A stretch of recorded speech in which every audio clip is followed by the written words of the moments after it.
When you think about businesses that are selling through the roof, like Skims or Allbirds, sure, you think about a great product, a cool brand, and great marketing.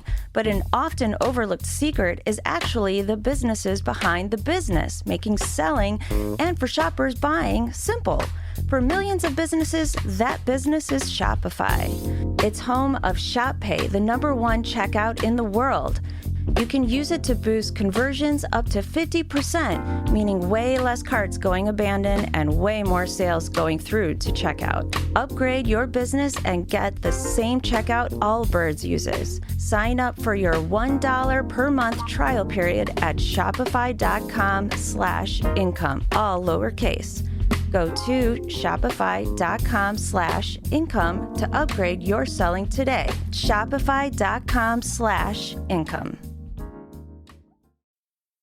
This is The Planted Runner. I'm Coach Claire Bartholic. At the beginning of every new year, millions of us create resolutions about what we're going to do differently this year. Gyms start to get crowded again, and good intentions flow freely. But the harsh reality is that most of these well-intentioned people will fail. A study by researchers at Scranton University found that only 19% of individuals keep their New Year's resolutions. Most of them are abandoned by mid-January. What's going on? Is it lack of motivation, willpower, or discipline, or is it something else?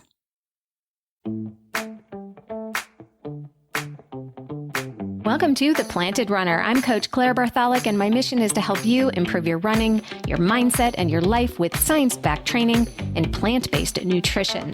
In today's episode, we'll explore why most New Year's resolutions fail, why January 1st is a bad start date for most people, and what to do instead to create lasting change that you can happily stick to. So before you set a whole bunch of new goals for the new year, take a listen.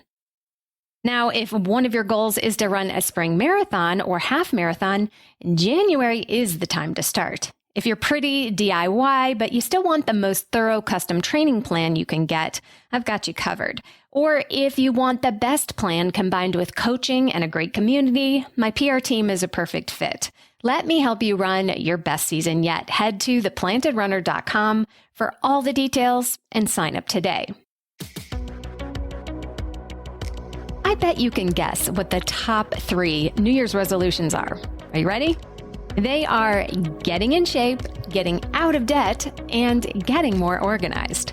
For runners, your top picks might be train for a new race distance, hit the weights more often, or finally get into a mobility or a foam rolling routine a few times a week. Maybe you had an extra indulgent holiday season, and there's nothing wrong with that. And you're just not feeling comfortable with your body on your runs, like you do when everything is on track. Resolving to address all of this on January 1st can be a tempting idea. It's a new year, and it's time for a fresh start. I'm going to use strength training as an example today, but as you'll see, it could be about anything you'd like to change. On day 1, you're full of motivation and excitement, and you're dreaming about the new you that is about to emerge. You've heard me say on this podcast a million times how important strength training is for your running and your longevity, and now's the time that you are finally going to be the runner you've always wanted to be.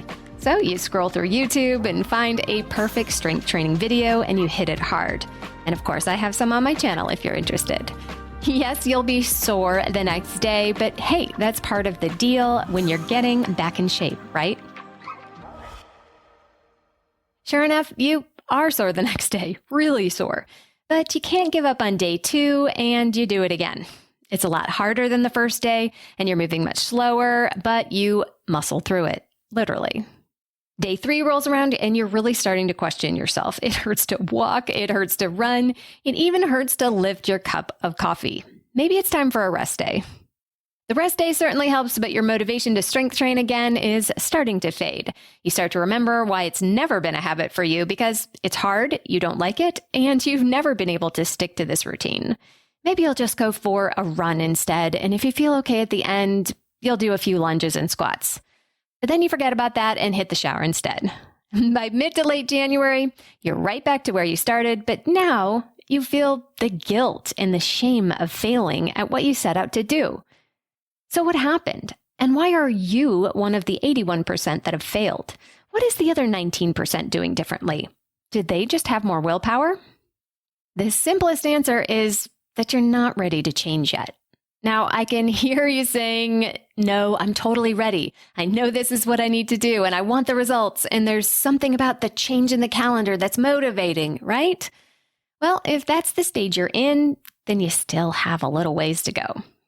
That's because according to psychologists, there are 5 stages of behavior change. If you're not in the exact stage for action when January 1st rolls around, you're not going to be ready and you're much more likely to fail. The good news is that none of these stages require willpower. The first stage is called pre-contemplation. It's when you deny you're having a problem, but other people might be concerned. So back to our strength training example, if you've never really incorporated it into your running, you might not think it's all that important. You're doing fine without it. Stage 2 is contemplation. This is when you think about the pros and the cons of the change. You've read a running book or listened to this podcast and you start to think that strength training can really help you, but you've never really taken to it, so it's going to be hard.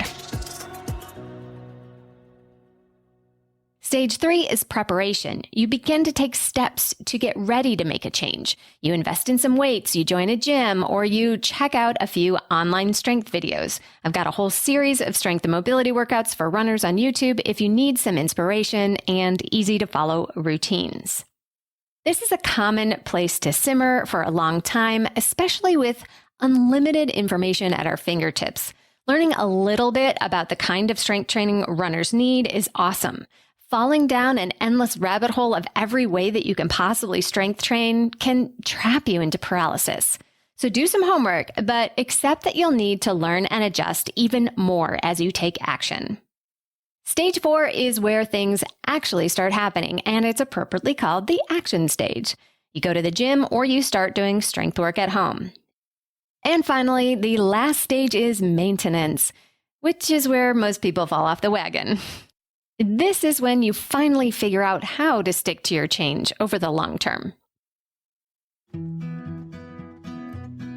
What seems to happen with New Year's resolutions is that people think that change in the year means they are ready to change, when they haven't gone through the stages to really get there.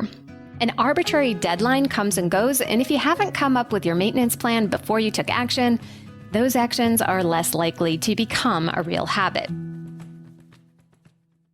So what's a better way? I'll go over that when we come back. I don't know about you, but those heavy, ugly plastic jugs of laundry detergent make no sense to me. You're paying for mostly water, they take up a ton of room in your laundry room, and then you toss the huge plastic jug in the recycling.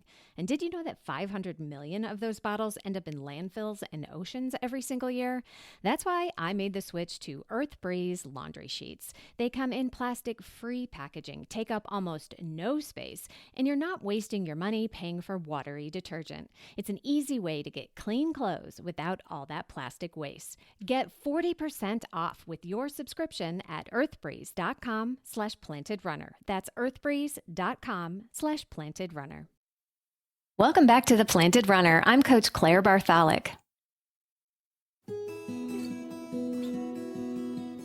After learning that more than 80% of New Year's resolutions fail, it might be tempting to never even make one.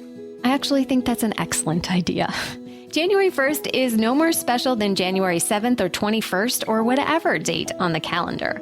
When you are fully committed and prepared to change, that will set you up for success. So let's get into how to prepare your resolution to increase your chances that it will stick this time. The first step is to be very specific. Instead of saying, I want to strength train more, a better, more specific plan would be to say, I'm going to strength train for 20 minutes on Tuesdays and Thursdays after my run. By being very specific, it's clear what you need to do, not what you want to achieve. You have a lot more control over your actions than you do your results, so having a very specific action plan is key. The other important part about the resolution to strength train on Tuesdays and Thursdays is that it's not overly ambitious. If you instead resolve to hit the gym every day when you weren't even going once a month, That's a recipe for burnout. It's simply too dramatic of a change to be achievable for most people. In the beginning, you might find that your 20 minutes twice weekly plan is actually too easy. That's a good thing, because at the risk of oversimplifying things, it's far easier to do easy things than hard things. Try not to get so caught up in your ego and push it to 30 minutes or add in Wednesday and Saturday. The goal at first is to just create the habit. It's not actually about the strength training itself just yet. Commit to a really doable goal, and if you find that you need a little more, wait a few weeks to let the habit settle before adding in more. The next key to the success of your resolution to strength train for 20 minutes on Tuesdays and Thursdays after your run is the last part, after your run. First off, from a training perspective, strength training on your hard running days is a great idea. It means that your hard days are truly hard and allows your easy and rest days to be truly easy and restorative.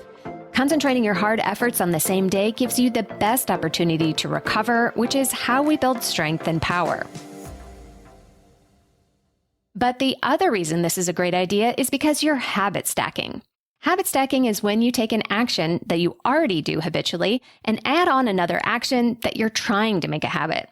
If you're already habitually running on Tuesdays and Thursdays, you are already in sweaty workout clothes, and it's not too much of a stretch to add on some strength work. Yes, you might be a little tired from your run to really push it with the weights, but that's actually a good thing. Remember, we are trying to make our new habit as easy as possible, and going light on the weights after a run makes it harder to skip. What else could you do to reinforce your Tuesday-Thursday strength sessions? Create an environment that triggers you to do the right thing. And that could be setting a calendar reminder on your phone that notifies you when you wake up that today is your strength day. It could also be setting your weights and yoga mat by the front door before your run so that they are staring at you when you get home. Maybe you put a sticky note on the bathroom mirror so you see it before you hit the shower. Humans are very visual, and these in-your-face reminders can nudge you to take action. Now, what happens if you do everything that I've just suggested and you still can't seem to get the habit to stick? First of all, have some grace with yourself. Habit change is hard, and it doesn't always go the way you want it to, and sometimes you need to regress in order to progress. No one does everything that they set out to do, and that's okay. So take a break and reassess. What went wrong? Was your plan too ambitious and unrealistic? If that's the case, chop it into smaller pieces. So maybe instead of 20 minutes of strength work, you aim for 10 minutes for now. It's really amazing what you can do in 10 minutes if you give it a chance. And again, when we're habit building, it's less about the actual activity and more about reinforcing the habit. Even 5 minutes of lifting weights could be enough to check the box, so don't underestimate the power of good enough. Or perhaps you're not sticking to your strength work because you just don't like it. It feels like a chore. Well, there are a couple of ways to address that. One view is that sometimes in life, we need to take our medicine and do things we'd rather not do. 20 minutes of strength work twice a week isn't exactly digging ditches in a drought, right? Doing the right thing, even if it's a little unpleasant, is part of what it means to be a successful adult. But the other way to look at it is to find a way you can actually enjoy it. There are a ton of ways to get strong, from body weight only to heavy dumbbells to machines at the gym. And there's also about 1 million different videos, trainers, group classes, and plans out there for just about every type of person. I promise, if you are looking for a way to hate strength work, you can find it. And if you're looking for a way to enjoy it, you can find that too. And finally, my last tip is to give your new habit a performance goal of its own. In running, we often have performance goals that are motivating, such as a specific race distance or a time. We come up with elaborate running schedules and plans, all in the service of one day reaching a performance milestone. So why not set one for strength training as well? Yes, the main goal of your strength work is to support your running and stay injury-free, but what if you set benchmarks in the weight room as well? This could be something like working on your push-ups so you can finally do 10 in a row on your toes. Or maybe you can work on your deadlift so you're lifting X amount of pounds. Or how about getting strong enough to master the pull-up? Find something interesting and exciting that you'd like to brag about to your running buddies and train for it. Collecting achievements can be addictive, confidence boosting, and can completely shift your outlook. So if by the time you listen to this, you've already tossed out your New Year's resolutions, good for you. New habits don't form with the changing of the calendar. Long-lasting habits are created when you're ready with a specific and achievable plan for incremental yet consistent change. And with that, I wish you a happy new year, and I hope you have a great run today.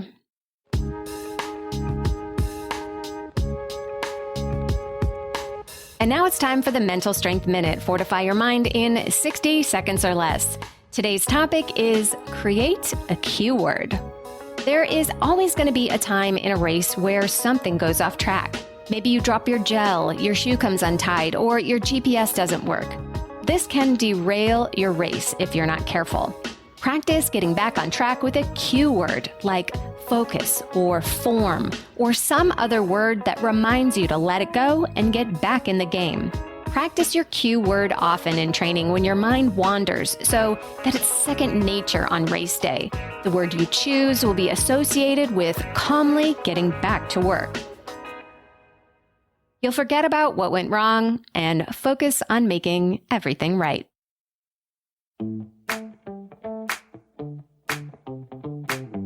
Thank you for listening to The Planted Runner, part of the Evergreen Podcast Network.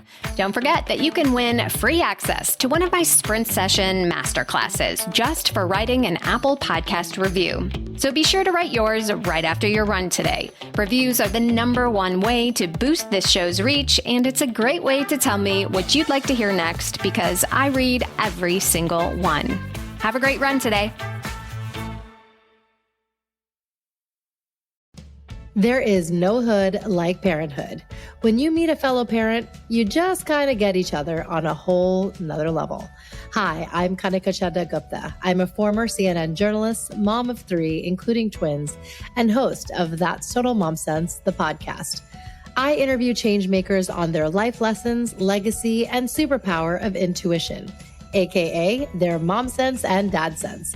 I've had some pretty amazing parents on my show. Hey, what's up? I'm Kelly Rowland. Hi, this is Chelsea Clinton. It's me, Bobby Brown. Can't wait to share my story. Episodes release every Thursday. Subscribe wherever you listen to podcasts and on YouTube. Join my tribe at that'stotalmomsense.com and follow me on Instagram at Kanika Chadda Gupta. I'm thrilled to be on this journey with you.